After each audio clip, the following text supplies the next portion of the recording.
Ration numbers சாப்டரில் நம்ம வந்து 4th ஒன், அதாவது மல்டிப்ளிகேட்டிவ் இன்வர்ஸ் வந்து கண்டுபிடிக்க போகிறோம். அது எப்படி நான் சொல்லித்தரேன். ஃபர்ஸ்ட் வந்து ஹெட்டிங் எழுதிக்கோங்க 4th ஒன்று. ஓகேவா? 4th ஒன் என்ன அப்படின்னா ஃபைண்ட் த மல்டிப்ளிகேட்டிவ்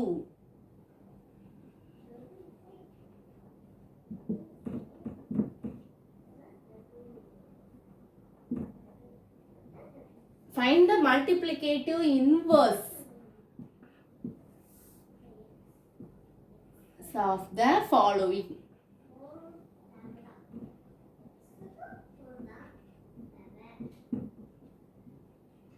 ஓகேவா? இப்போ வந்து மல்டிப்ளிகேட்டிவ் தான் நம்ம கண்டுபிடிக்க போறோம். இதுல என்ன கொடுத்திருக்காங்க அப்படின்னா 4 சம் கொடுத்திருக்காங்க. ஓகேவா? அதை வச்சு நம்ம என்ன பண்ண போறோம்? மல்டிப்ளிகேட்டிவ் இன்வர்ஸ் கண்டுபிடிக்க போறோம். ஃபர்ஸ்ட் ஒன் பாருங்க, என்ன கொடுத்திருக்காங்க அப்படின்னா -12. இதுக்கு வந்து மல்டிப்ளிகேட்டிவ் இன்வர்ஸ் எப்படி கண்டுபிடிப்பீங்க?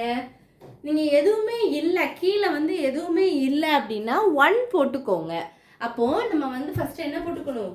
கீழே, அதாவது நான் இதை கூட நான் ரப் பண்ணிடுவேன். ரப் பண்ணிட்டு நான் உங்களுக்கு அடுத்த ஸ்டெப்ல சொன்னேன்னா உங்களுக்கு இன்னும் கொஞ்சம் ஈஸியா அண்டர்ஸ்டாண்ட் ஆகும். அப்போ என்ன பண்ணணும் அப்படின்னா -12, அப்போ எழுதும்போது -12 டிவைடட் பை 1. கீழே ஒண்ணுமே இல்லைன்னா 1.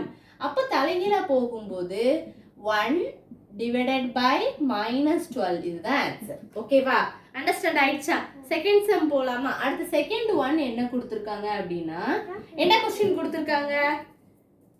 -4 divided by -11. -4 divided by -11. அப்ப அடுத்த ஸ்டெப்ல நம்ம என்ன பண்ணலாம் அப்படின்னா 4, அதாவது ரெண்டு சைடு சேமா இருக்கனால கேன்சல் போட்டுக்கலாம். அப்ப என்ன வரும்? 4/11. அது உங்களுக்கு சேஞ்ச் ஆகும்போது என்ன வரும்? 11 divided by 4. இதுதான் ஆன்சர். புரிஞ்சுதா? தேர்ட் ஃபோர்த் வந்து நான் இதுல போடுறேன். தேர்ட் ஒன் பாருங்க. தேர்ட் என்ன கொடுத்துருக்காங்க? -8 divided by 35.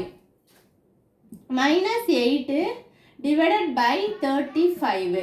அப்போ நம்ம என்ன பண்ணணும்? தலைகீழா தானே போட சொல்லியிருக்கேன். அப்போ என்ன வரும்? 35 divided by -8. ஃபோர்த் ஒன் என்ன கொடுத்துருக்காங்க? 9/-41. அப்போ 9/41 என்ன வரும்? 9/-41 கொடுத்துருப்பாங்க.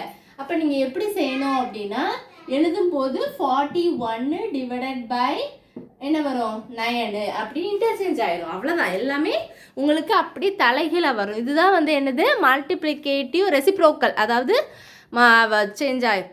அதுதான் என்னது? Multiplicative inverse.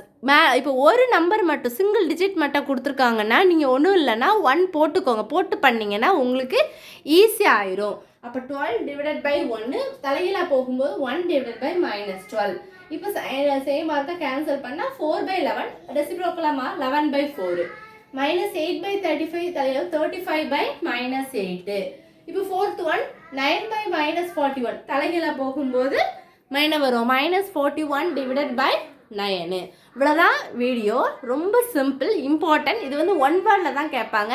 டவுட்ஸ் இருந்தால் நல்லா போட்டு பாருங்கள். டவுட்ஸ் கண்டிப்பாக கேளுங்க ஸ்டூடெண்ட்ஸ். திருப்பி போட்டு பாருங்கள். எக்ஸாம்பிள்ஸும் போட்டு பாருங்கள். இது வந்து நான் டீச் பண்ணுறது எக்ஸசைஸ் 1.1ல் உள்ள சம்ஸை தான் நான் டீச் பண்ணிகிட்டு இருக்கேன். எக்ஸாம்பிள்ஸ் கண்டிப்பாக போட்டு பாருங்கள். உங்களுக்கு போட தான் எந்த இடத்துல மிஸ்டேக் பண்ணுறோங்கிறது கண்டிப்பாக உங்களுக்கு தெரியும். அப்போ தான் அடுத்த தடவை நீங்கள் செய்யும்போது இந்த இடத்துல நம்ம மிஸ்டேக் பண்ணியிருக்கோங்கிறது உங்களுக்கு ஐடென்டிஃபை. அதனால தான் நான் திருப்பி சொல்கிறேன். எக்ஸாம் சம்ஸ் நீங்களாக ஒரு நம்பர் எடுத்து எக்ஸாம் சம்ஸ் எல்லாமே போட்டு பாருங்கள். டவுட்ஸ் இருந்தால் கேளுங்க ஸ்டூடெண்ட்ஸ். தேங்க்யூ.